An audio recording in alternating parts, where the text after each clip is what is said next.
Deyir ki, kömür səndən, yandıran məndən. Yandırmaq səndən, pişirmək məsədən. Çünki içəridə işıq yoxdur, biz də söz eləmək məcburiyyətindəyik. Misal üçün, indi Ethan məni başa düşməsə də, hal-hazırda mənə kömək eləyir. Birazdan yandıracağıq buraları. Ethan, necəsən? Yaxşı? Hello, yaxşı. Sweet. Deyirəm, nəsə eləmək istəyəndə bəhanə yox, həmişə çözüm tapırsan.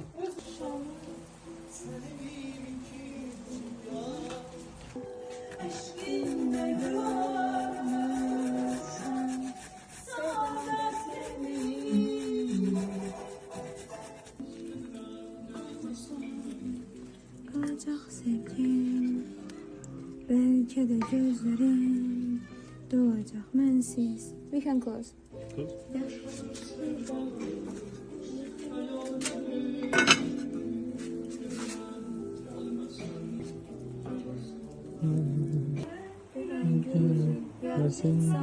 Olmaz. Kimi güzeli yar sevmemek olmaz.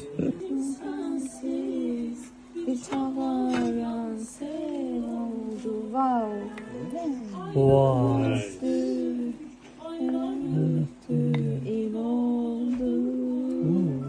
Maraqlısı sən nədir? Yes. Azərbaycanlı cütlük.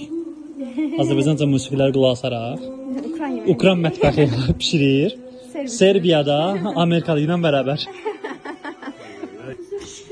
Sen dileğinden ayrı düştüm leleme.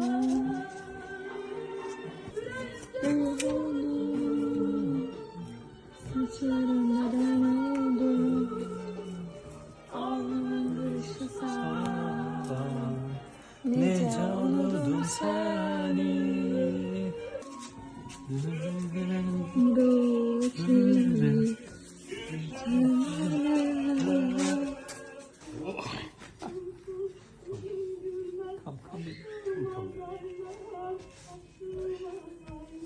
Good.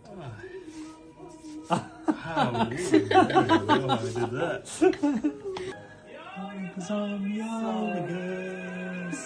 I think.